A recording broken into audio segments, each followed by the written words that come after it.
Hi everyone, and this is going to be my video review of the Canon FS200 digital flash memory camcorder. Now, this records on SDHC cards, which are these right here. So that just pops in the bottom slot right here. Down here is also the battery, as you can see here. Now, if you want to buy a replacement battery, they're very expensive. Like $70–80 expensive. Now this is 890 milliamp hours, so at least I think that's what it's called.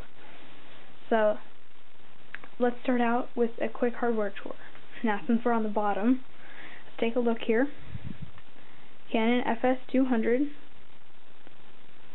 You have your tripod mount, which this part is plastic, but that's okay, because the one on my tripod that goes in that slot is plastic anyway. You will also see a logo that says Made in Japan. On the front of the camcorder, you will have your stereo mics, a LED light for when you're recording. Now this is very bright. I'll get back to that in a minute. Here you have your lens, which opens automatically. I don't know if you could see that there. Let's try this again. There's the lens cover. It opens automatically when you turn on the camera. So that is awesome. Over here you have your wrist strap. Go on your wrist like that. Record your videos. There is also a Canon logo on the strap. It says the Dolby Stereo right there for the mics. And on the top you have your zoom there, wide and telephoto, and your photo button for taking a photo, as well as your power button. On the back, this is very simple. You have your big record button. You have a dual shot mode, which allows you to take photos and videos in the same mode. You have your video mode, which the only reason you'd want a separate video mode is that you get more options when you go to the video mode. When you're on the dual shot mode, all it'll allow you to do is record. So that's why there's another option instead of just not even having a dial at all. And there's a photo option, because if there's a video option, there has to be a photo one too. So I think that's it for the hardware tour. Oh yeah, this has a 41x advanced zoom, which is a 37x optical zoom. Now if you use this in widescreen, you get 41x of basically optical zoom. If you use it in standard definition 4:3, you get 37x optical zoom. There's also a 2000x digital zoom. So now let's go into the camera's interface. So as you can see right now, we are in the photo mode here. So let's change over to the video mode. Now in this video mode, you have all kinds of options that you can scroll through here. Now, if you go to the dual shot mode, like I said, none of those options are there. It says not available in dual shot. But if you're in dual shot, you can switch over to the photo mode to take a picture. There's a picture. Right? And this screen also rotates. So there you can see my camera. So you can shoot yourself. And there's this video snap option, which will allow you to take multiple 4-second clips and string them together with provided music. There's also a display battery info button that will change what is displaying on the screen. And you have your USB ports, your AV out headphone jack, and your mic slot, which is convenient for this camera, so you can have a better mic. And also over here, I forgot about, is your power jack.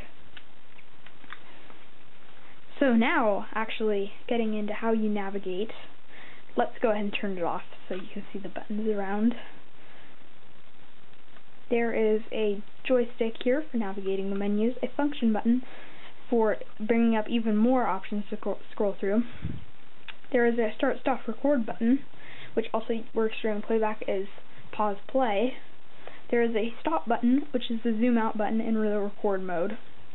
There's a playlist button, which also is the telephoto button in shooting, and this also is what brings up your previous videos. Now another cool feature of this camera is how the standby works. When it's in standby mode, the lens cover will be closed, and there will be an orange light. As soon as you open and the screen turns on, you can start recording. So right now I'm recording. You can, if the camera will focus, you can see there's your info up here. Now you can go from here to turn on that bright LED that I was talking about. Now you can see that LED there. As said, this works with your zoom control as well as this. Now this zooms really slowly if you want to do one of those fading things that some people do in their videos. That's nice that you can have that beat controlled. Now let's go through our options in this menu here. You have the light.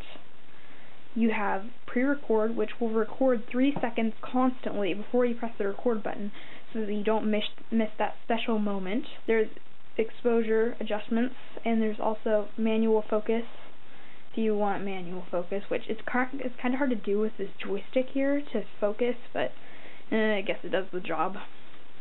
Like if you need to zoom in really far and still be focused, it works, I guess. How long the battery lasts. If you're taking photos, it'll last around 250 minutes on a full charge. If you're taking videos, it'll last about 200 minutes on a full charge. If you're playing back videos, it'll last around 250 minutes on a full charge. Now, the cool thing is you can charge this thing for 20 minutes and get a whole hour of recording time, so that is nice. Now, it varies depending on how much you're using the zoom and this light and stuff. Talking about this camera, I think it's a pretty good buy for, what is it now, $200 bucks. In most retail stores, you can get the silver version of this camera.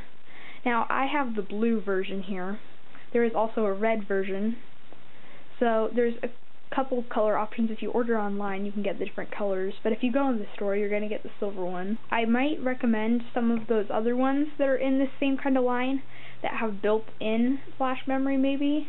They're a little more expensive, and they have some more zoom, which is kind of a gimmick thing, but, you know, it's helpful sometimes. A couple of them have some more features, too. There's also hard drive ones from Canon. I didn't have enough money to get an HD camera. An HD camera would be way bigger than this, too. So, you know, I think for the size of this thing, the zoom of this thing, and all that stuff, even though it's not HD, it's standard definition, but in widescreen, it's still a pretty good buy. So I'd recommend this to any beginning YouTuber, anybody who wants to shoot some basic home movies, maybe not to the YouTuber that's wanting to go professional. I mean, if you're getting a lot of YouTube video views, I might recommend signing up for, I think it's called the YouTube Partner Program, where you can make money off of YouTube.